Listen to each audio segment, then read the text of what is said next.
It's time to spill the tea on my February reads. It's actually coffee, not tea. I don't know why I lied.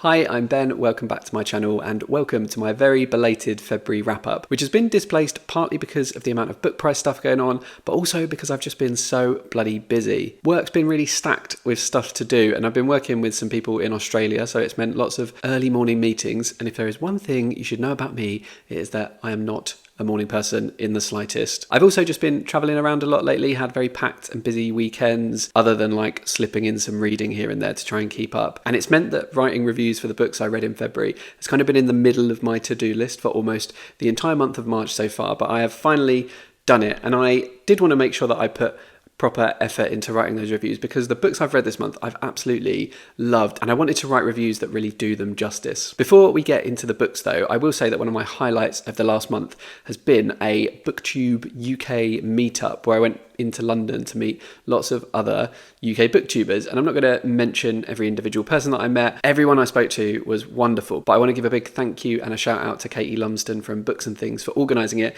and having me along. Obviously, when booktubers get together, it does of course involve going to bookshops, and although I didn't get to go for the whole day, I had to get back to Bristol for a thing I already had planned in the evening. I did pick up a few new ones along the way, so I got Your Utopia by Bora Chung, translated by Anton Hun, or Anton Hun, as Simon Savage has taken to calling him. I Have Some Questions for You by Rebecca Makkai, and also Remember by Elle Machray. I had a really great time meeting everyone, and I cannot wait for the next one.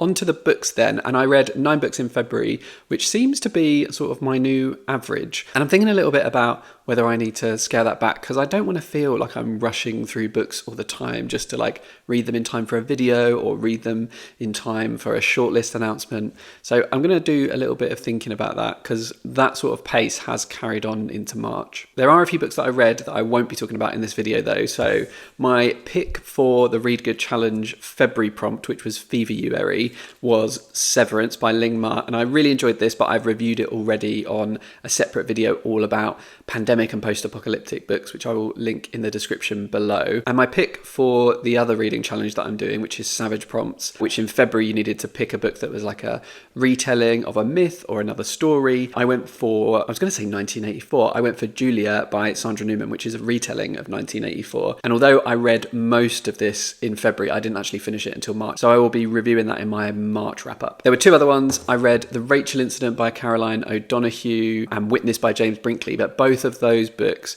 I read for the BookTube prize, and I am not allowed to talk about them until after the round closes. Sharing my thoughts is strictly verboten, so I'll be doing a dedicated video about my experience of judging the BookTube prize, which will come out in early April. So that means I've got 6 books to talk about in this video, which is still quite a few. The first book I finished in February was The Secret Lives of Church Ladies by Deesha Philyaw, and when I included this in the book haul I did a couple of months ago, I got it out from the library and just included it in that haul. There were so many comments saying how great the book was, and you were all completely right, because this is a gem. This is a short story collection, and my conception of it was maybe a little bit off. There is nothing that really connects all of the stories except maybe one quite subtle connection between 2 of them, but it is essentially a set of 9 stories about the lives of different black women from the American South who are all reckoning with their faith in one way or another. That might lead you to think that this is quite a tame or pious book, but it's really not. These women grapple with sex and sexuality, with trauma and violence,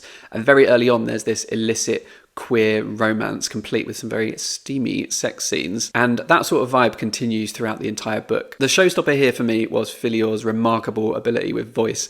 Every single character here has a distinct and believable voice, and through that she's able to create like an entire world just through how the character speaks and talks about their life. I fully believed in pretty much every character as a real person with a real history, but that history wasn't so much as said and like explained by the character. There wasn't exposition. It was just shown through their thoughts and their actions and their principles and how they carried themselves. For me, there were 2 standout stories. The first one was Dear Sister, which is in the form of a letter written from a group of sisters. This is the 3rd story in the book, and I think up until that point I was like, okay, this book's all right. But then this third story just absolutely floored me. The sisters of the story are all the daughters of a man who has just died, but that man had kind of put it about a bit and fathered a number of children to a number of different women. And they are writing to another sister that they're aware exists, but they've never met her. And they're letting her know that her father's died, but also opening up to a potential connection. The characters are so vividly drawn. You get such a great sense of their personalities. It's really fun,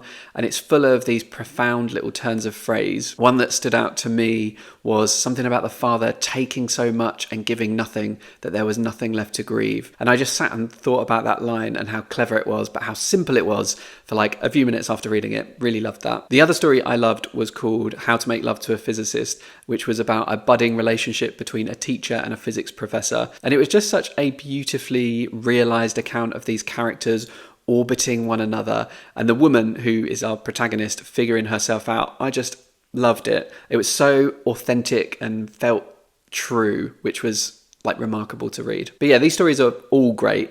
One thing that I really liked about all of them is that there are a number of women who are in middle age, and some of them have some similar experiences, but they still all feel quite distinct. I think with a lesser writer, some of these stories could have felt samey or like blurred into one, and it's just a testament to Philyaw's talents that they don't. A huge recommendation from me on this one. The next book I read was Pet by Catherine Chidgey. This is another one I got from the library, and it starts off in a New Zealand retirement home where our protagonist Justine meets her father's carer, and this carer looks a heck of a lot like her old teacher, Mrs. Price. It isn't her, of course, because this is a young woman and Mrs. Price was her teacher 30 years ago. But this triggers a flashback to the 1980s, and we hear the story of why Mrs. Price is such an important figure in Justine's life, popping back to the 2010s now and again. Mrs. Price is a teacher that these kids absolutely adore, and they compete to win her affections. They want to be good for her, and they want to be picked as her pets, which entitles them to like running errands and tidying up her classroom, which doesn't sound like much fun to me, but it is a bit of a badge of honour among the kids. Justine and her best friend Amy long to become one of Mrs. Price's pets,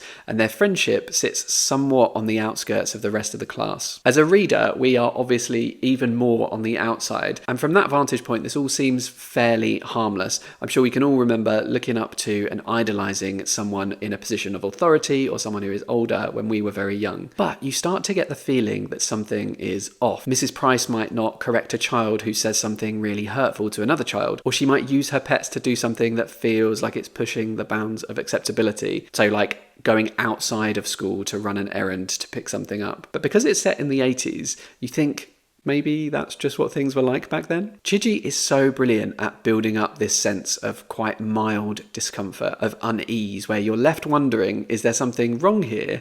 Or am I just reading too much into these tiny actions? I don't really want to say any more about the plot because there is so much in that tension, and those shades of grey are maintained right to the very last page. But there are so many little twists and turns, so much creeping dread that I absolutely loved it, and I can see why it's getting rave reviews. I'm not someone who gets very scared by reading. Rarely does a horror book actually scare me. And while this isn't a horror, of course, there are a few moments that absolutely sent shivers down my spine in this story. This is the first time I've read a book by Chidgey, but I hear all of her books are completely different, so I don't know if this indicates whether I'm going to like more of her work, but this one at least is bloody brilliant. Then I read The House of Broken Bricks by Fiona Williams. I listened to this one on audio because I'd seen a bit of a buzz about it on Instagram and decided to give it a go. This is about a mixed race family that lives in an old house in Somerset, and the mother, Tess, is a black woman who is from London, and she fell in love with Richard, a white man from the southwest, and they moved back to be near Richard's home where they had twin boys, Sonny and Max. These twins are considered one in a million because despite both being mixed race, Sonny looks much more like a black person and Max looks much more like a white person. The book is told from the perspectives of all four of these family members, the main ones probably being Tess and Max. Tess is struggling with living in the countryside, away from the things that she was used to and grew up with, and there is this untold strain on her marriage. Meanwhile, Max is seeming to have a bit of trouble at school, both in terms of study and with making and keeping friends. Richard's perspective is the only one told in the third person, and it's a little bit more detached, while Sonny's perspective is much more poetic. And he's got this like uncanny ability to observe things in the world around him, particularly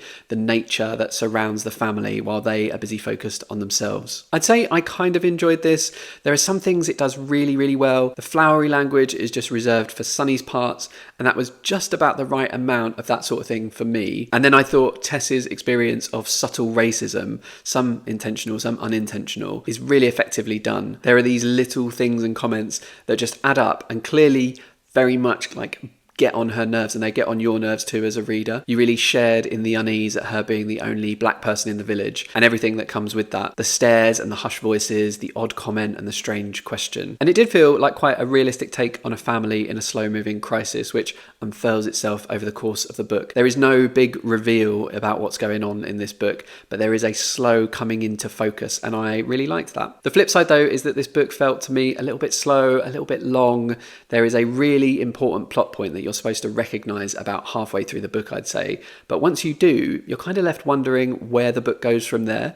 There are some things going on, but none of it feels enough to carry the story of an entire novel. My other main gripe in part was that some of the narration wasn't quite up to scratch. I think the voice actor for Tess was fantastic. Max and Sunny were played by one actor who I think does a pretty decent job. You never get confused between the two of them, which is great. But Richard's voice actor, it honestly sounded like he was reading the news. Part of me thinks that was a directorial choice because of the third-person narration, but it was absolutely the wrong choice for me, at least. His chapters really, truly bored me, and unfortunately, when he did try to liven them up a bit by doing voices for the other characters, they were just not good. His voice for Tess sounded like a really bad impression of Adele. Overall, it was a bit of a mixed bag for me. I liked what Williams was doing and the picture she painted of this family.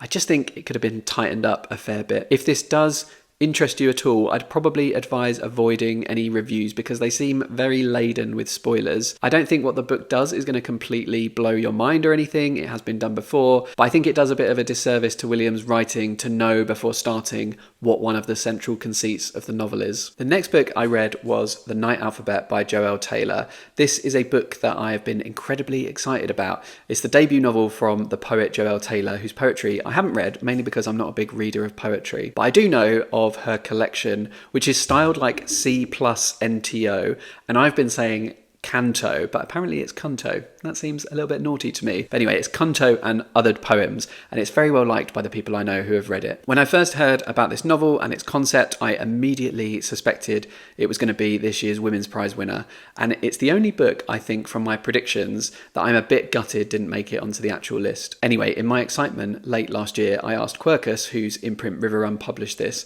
for an advance copy, and they very kindly sent me one. And boy oh boy, was I right to be excited, because this novel is a marvel. The premise is this: a woman called Jones wanders through Hackney in the 23rd century into a tattoo parlour. Her body is already covered in tattoos. A lemniscate, which I learned is the actual name for an infinity symbol, a cattle brand, a mosquito, and many more. What she asks for is one more tattoo, a thin line joining the ones she already has, drawn in a mixture of ink and blood. As the tattoos are joined, she tells the story behind each one. And this is indeed a novel of stories. I'm using that term very deliberately because it is not a novel in stories, something like Olive Kitteridge or How High We Go in the Dark, both of which aim to tell an overarching narrative by giving you glimpses of it over time and space, but still honing in on basically parts of one timeline. This instead is a novel of stories, all about women and mostly disparate, but joined by a central conceit around Jones's ability to fall into them, to experience rememberings of other lives. It's a strange ability, but it's shared by women in her family. The stories themselves are wildly inventive, stretching backwards and forwards in time. They explore class, race, the ethics of science. There are stories of women hidden, women wronged, abused, women delivering retribution, and women made obsolete. Each story is beautifully written, but I think they add up to something much greater than any single one individually. It becomes something more poignant, more arresting about the stories that we tell, how we tell them, and the payoffs that we think characters deserve, which we don't always get here. The characters in the tattoo parlour then discuss and debate whether the stories are any good, why they are satisfying or not, how much they actually believe them. And right, these stories could have been put together as just a straightforward collection, but I loved this extra layer, this metafictional element that for me elevates the stories to much more than the sum of their parts. As you might expect from a poet, it's very lyrically written, but not impenetrably so. Although I sometimes was a little bit confused by what was going on, or I felt unmoored by an extended metaphor, I was much more often taken aback by the beauty of a line or an image. The language is just so rich and sumptuous. I felt excited reading this book, sometimes overwhelmed and very emotionally affected. Be warned that it is very heavy at times. I raced through it, but I know some other readers have had to pace themselves. I am considering getting myself a final copy of this book because I've had a thumb through it in bookshops, and the published version has these really beautiful illustrations to go with each story. They are in this certain style, which I think has a particular name, but I can't remember what that is. But they're almost like these medallions with motifs from the story, and I think they're just really beautiful. If I can find an example, I will put one up on screen. Anyway, my summary is read this book. It is amazing, and I don't think you'll regret it. The penultimate book I read in February was Erasure by Percival Everett. This is the second Percival Everett book I've read after reading and loving The Trees in 2022, when it was one of my favourite books of the year. I partly read this, or at least read it now, because I've had a bit of an Oscars project to watch all of this year's Best Picture nominees. American Fiction is based on this book, and it was the last one on my list to see, and I wanted to read the book first. It was also just a great excuse to read another Percival Everett book, because I suspect he could become a favourite author for me. Erasure is about a black American man named Thelonious Ellison, also known as Monk, who is a novelist specialising in somewhat experimental and deeply literary fiction. He has had some modest success in his life and his career, but that is in the past, and he's really struggling to sell his latest book. Some of this is just down to how obscure and overly intelligent his literary efforts are.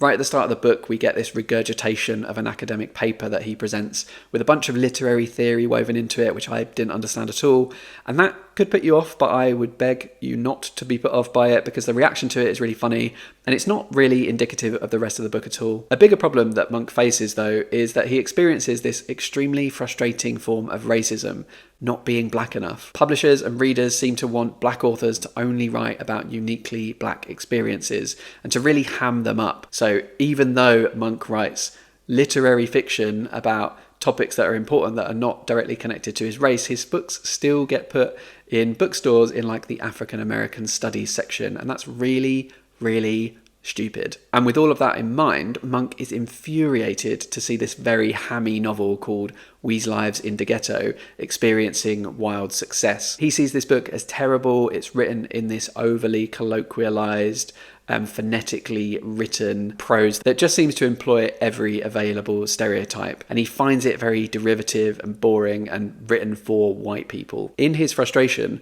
Monk decides to write his own version of this dross as a bit of a joke, and he calls it My Pathology, complete with an F instead of a TH, under the pseudonym Stag R. Lee. There's about 80 or 90 pages of that novel included in the middle of this one, and it really is entertaining how many awful tropes and stereotypes Everett manages to pack in, how much melodrama and stilted dialogue. I always love a novel within a novel kind of thing, and this one has this added extra dimension where you're conflicted when you're reading it. Like, you know it's crap, but it's also very propulsive reading. It's pitch perfect and the sort of thing that is terrible but becomes a bestseller. Anyway, when Monk finishes writing that book, his agent is alarmed at being sent something so objectively bad, but reluctantly sends it out, and to everyone's surprise, publishers start raving about it, calling it urgent and important and real, despite it being anything but. At the same time as this, Monk gets a judging gig on the panel of the NBA, not the National Book Awards, this is the National Book Association, who present this haughtily titled The Book Award, which Monk and his fellow judges will be presenting to the best book of the year. You can maybe imagine where this is going. Overall, I found this very, very entertaining and a hilarious send-up of the publishing industry. It has the brilliant, amusing and clever dialogue that also made The Tree so great, though perhaps not quite as slapstick. But it also has a lot of emotional depth. You really feel Monk's frustration. You get as angry as he does, as dispirited about publishing trends and what ends up being popular. I've actually not touched at all on the family drama that happens in parallel to all of this,